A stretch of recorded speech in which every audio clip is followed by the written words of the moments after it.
আসসালামু আলাইকুম প্রিয় দর্শক, চলে আসলাম এই মুহূর্তে পাওয়া আবহাওয়ার সবচেয়ে গুরুত্বপূর্ণ একটি আপডেট নিয়ে। জানিয়ে দিব আজ হচ্ছে 25শে নভেম্বর রোজ সোমবার এবং আগামীকাল 26শে নভেম্বর রোজ মঙ্গলবার কেমন থাকতে পারে পরবর্তী 24 থেকে 48 ঘন্টার আবহাওয়া বাংলাদেশের প্রত্যেকটি জেলা থেকে শুরু করে পশ্চিমবঙ্গ এবং ভারতের আসাম, মেঘালয় ও ত্রিপুরা রাজ্যে যেসব জেলাগুলোতে বিক্ষিপ্ত আকারে বৃষ্টি অথবা ঝড় বৃষ্টি হওয়ার সম্ভাবনা রয়েছে। এছাড়াও আপনার কোথায় কোথায় আপনার ঘন কুয়াশার দেখা মিলতে পারে পরবর্তী 24 ঘন্টার ভিতরে দুই বাংলার এবং আপনার বর্তমানে সৃষ্ট ঘূর্ণিঝড় বঙ্গোপসাগরে কোথায় অবস্থান করছে এবং এটি কবে নাগাদ আপনার ভারত এবং বাংলাদেশ উপকূলে উঠে আসতে পারে। এছাড়াও আপনার এটির প্রভাবে বাংলাদেশ কিংবা পশ্চিমবঙ্গে আপনার ভারী বৃষ্টিপাতের সম্ভাবনা রয়েছে কিনা, আর বৃষ্টিপাত হলে কোথায় কোথায় এই বৃষ্টিপাত হতে পারে এবং কী পরিমাণ ক্ষয়ক্ষতির সম্ভাবনা রয়েছে। এছাড়াও আপনার পরবর্তী 24 ঘন্টার ভিতরে সর্বোচ্চ এবং সর্বনিম্ন তাপমাত্রা কত থাকতে পারে বাংলাদেশ কিংবা পশ্চিমবঙ্গে, সকল কিছু বিস্তারিত এই মুহূর্তে আমি আপনাদেরকে লাইভ চেক করে দেখাবো। তার আগে আপনারা এই ভিডিওটি কোন জেলা থেকে দেখছেন তা অবশ্যই কমেন্ট বক্সে আপনার জেলার নামটি উল্লেখ করে দিবেন। আর ভিডিওটি ভালো লাগলে লাইক, কমেন্ট এবং শেয়ার করতে ভুলবেন না। তো ভিউয়ার্স, এই মুহূর্তে আমি চলে আসলাম হচ্ছে ইউরোপিয়ান রাডার এর ECMWF মডেল অনুযায়ী মেঘমালাতে, আর দেখে নিব পরবর্তী 24 থেকে 48 ঘন্টার ভিতরে বাংলাদেশ সহ পশ্চিমবঙ্গ এবং ভারতের আসাম, মেঘালয় ও ত্রিপুরা রাজ্যের কোথাও কোনো বৃষ্টিপাতের সম্ভাবনা রয়েছে কিনা। তো ভিউয়ার্স, আপনারা দেখতে পাচ্ছেন যে আগামী 24 থেকে 48 ঘন্টার ভিতরে আপনার বাংলাদেশের প্রত্যেকটি জেলা থেকে শুরু করে পশ্চিমবঙ্গ এবং ভারতের আসাম, মেঘালয় ও ত্রিপুরা রাজ্যের আবহাওয়া মোটামুটি স্বাভাবিক রয়েছে। তবে আপনারা দেখতে পাচ্ছেন দেশের একাধিক জায়গা জুড়ে আপনার ঘন কুয়াশার দেখা মিলতে পারে এবং আকাশ মেঘলা থেকে মেঘাচ্ছন্ন থাকতে পারে। আপনারা দেখতে পাচ্ছেন যেমন বাংলাদেশের সিলেট বিভাগের বিশম্বাপুর, সাতকবাজার, ফেনারবাগ, জগন্নাথপুর। এছাড়াও আপনারা দেখতে পাচ্ছেন যে মেঘালয়ের নংস্টন, চেরিপুঞ্জি, শিলং, তারপর আরও দেখতে পাচ্ছেন যে রয়েছে গুয়াহাটি। এদিক থেকে আপনারা দেখতে পাচ্ছেন যে মহাদেবপুর, বগুড়া, ঘোড়াঘাট, ভালুরঘাট এবং পশ্চিমবঙ্গের পূর্ণিয়া রয়েছে আপনার কারণদিঘি, শিবগঞ্জ। এছাড়া আরও দেখতে পাচ্ছেন যে বাংলাদেশের দক্ষিণ অঞ্চল যেমন লালমোহন, কলাপাড়া, মাঠবাড়িয়া, পিরোজপুর, শ্যামনগর, সাতক্ষীরা, খুলনা, যশোর, লোহাগাড়া, মাদারীপুর এবং দেখতে পাচ্ছেন যে চট্টগ্রাম বিভাগের খাগড়াছড়ি, ফটিকছড়ি উপজেলা এবং চট্টগ্রাম চকারিয়া। এছাড়াও দেখতে পাচ্ছেন যে মিজোরামের বেশ কিছু অংশ জুড়ে আকাশ মেঘলা থেকে মেঘাচ্ছন্ন থাকবে, তবে কোথাও আপনার বৃষ্টিপাতের সম্ভাবনা নেই। তবে এসব অঞ্চলে আপনার রাতের দিকে চলে আসলে ঘন কুয়াশার দেখা মিলতে পারে দু এক জায়গায় জুড়ে এবং আপনার এসব অঞ্চলের তাপমাত্রা আপনার 16 ডিগ্রির নিচে নেমে আসতে পারে।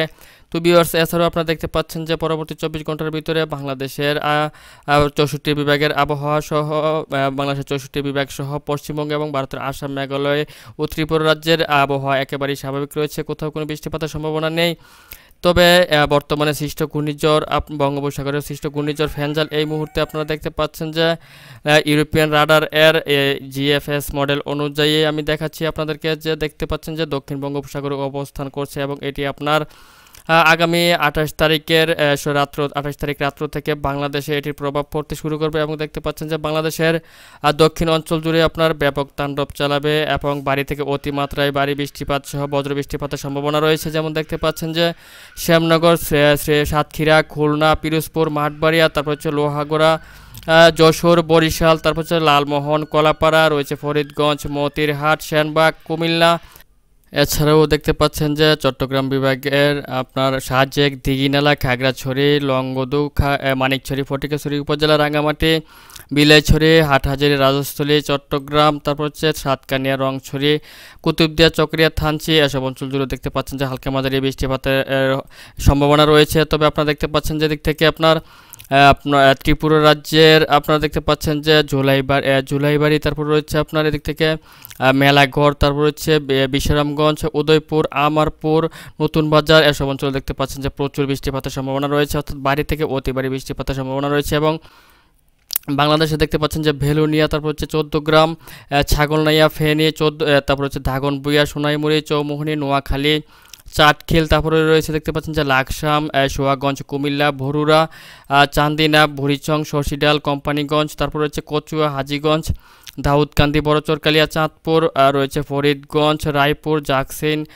মতিরহাট, দৌলত খান, তারপর হচ্ছে ভোলা রয়েছে, মেহেন্দিগঞ্জ রয়েছে, আপনারা দেখতে পাচ্ছেন যে ঘোরনদী, কালকিনি, মাদারীপুর, শরীয়তপুর, তারপর রয়েছে দেখতে পাচ্ছেন যে রাজুয়ার, তারপর শিবচর, জিঞ্জিরা, তারপর হচ্ছে গোবিন্দনাথপুর, গোলাপগঞ্জ, রয়েছে টুঙ্গিপাড়া, কোতোয়ালিপাড়া, তারপর হচ্ছে নাজিরপুর, রয়েছে আপনার সৌরভকাঠি, তারপর হচ্ছে ঝালকাঠি পিরোজপুর, আর রয়েছে রাজারপুর, জিয়ানগর, তারপর রয়েছে মংলা, বাগেরহাট, রয়েছে আপনার হচ্ছে বাঁকাবাজার, রয়েছে আপনার দেখতে পাচ্ছেন যে খুলনা, ফকিরহাট, এসব অঞ্চল জুড়ে আপনারা দেখতে পাচ্ছেন যে মাঝারি থেকে অতি ভারী বৃষ্টিপাতের সম্ভাবনা রয়েছে। এছাড়াও আপনারা দেখতে পাচ্ছেন যে দেশের মধ্য অঞ্চল যেমন কোচ্ছেদপুর, দামোহদা, আলমডাঙ্গা, বেরহামপুর, পাবনা, পাংশা, বালিয়াকান্দি, মাগুরা, ফরিদপুর, শিবালয়, তারপর রয়েছে ভেড়া, বাঙ্গুরা, নাগরপুর, টাঙ্গাইল, সিরাজগঞ্জ, কালিহাতী, কাপাসিয়া, ধামরাই, নরসিংদী, ঢাকা, ব্রাহ্মণবাড়িয়া, কটিয়াদী, নাসিমনগর, কিশোরগঞ্জ, ইটনা, বানিয়াচং, হবিগঞ্জ, মৌলভীবাজার, কামালগঞ্জ, তারপর হচ্ছে নেত্রকোনা, ময়মনসিংহ, জলছত্র, ত্রিশাল, ফুলপুর,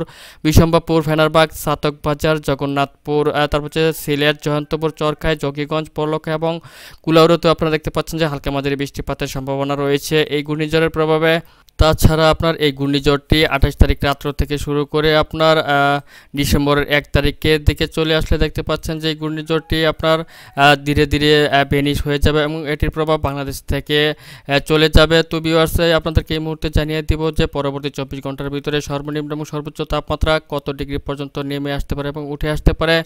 তো ভিউয়ার্স, আমি আপনাদেরকে এই মুহূর্তে দেখিয়ে দিচ্ছি যে আগামীকাল মঙ্গলবার দিনের বেলা সর্বোচ্চ তাপমাত্রা হতে পারে দেখতে পাচ্ছেন যে ঢাকাতে 27 ডিগ্রি সেলসিয়াস, খুলনাতে 27 ডিগ্রি সেলসিয়াস, বরিশালে 27 ডিগ্রি সেলসিয়াস, চট্টগ্রামে 26 ডিগ্রি সেলসিয়াস, কুমিল্লাতে 26 ডিগ্রি সেলসিয়াস এবং রাজশাহীতে 27 ডিগ্রি সেলসিয়াস, রংপুরে 26 ডিগ্রি সেলসিয়াস, ময়মনসিংহে 26 ডিগ্রি সেলসিয়াস এবং সিলেটে 27 ডিগ্রি সেলসিয়াস পর্যন্ত তাপমাত্রা উঠে আসতে পারে। এবং আপনার আগামীকালকে রাত্রের বেলা আপনার সর্বনিম্ন তাপমাত্রা নেমে আসতে পারে। আপনারা দেখতে পাচ্ছেন যে সিলেটে 17 ডিগ্রি সেলসিয়াস, কুমিল্লাতে 17 ডিগ্রি সেলসিয়াস, চট্টগ্রামে 19 ডিগ্রি সেলসিয়াস, বরিশালে 19 ডিগ্রি সেলসিয়াস, খুলনাতে 19 ডিগ্রি সেলসিয়াস, ঢাকাতে 20 ডিগ্রি সেলসিয়াস, রাজশাহীতে 19 ডিগ্রি সেলসিয়াস এবং রংপুরে 28 ডিগ্রি সেলসিয়াস ও ময়মনসিংহে রংপুরে 18 ডিগ্রি সেলসিয়াস এবং ময়মনসিংহে 18 ডিগ্রি সেলসিয়াস পর্যন্ত তাপমাত্রা নেমে আসতে পারে। তো ভিউয়ার্স, এই ছিল এখনকার মতো আমার কাছে আজকের গুরুত্বপূর্ণ একটি আবহাওয়ার আপডেট। যদি ভিডিওটি ভালো লাগে তাহলে অবশ্যই লাইক, কমেন্ট এবং শেয়ার করতে ভুলবেন না। আর সবার আগে সবার প্রথম আবহাওয়ার লেটেস্ট আপডেট পেতে আমাদের চ্যানেলটিকে সাবস্ক্রাইব করে সঙ্গেই থাকবেন।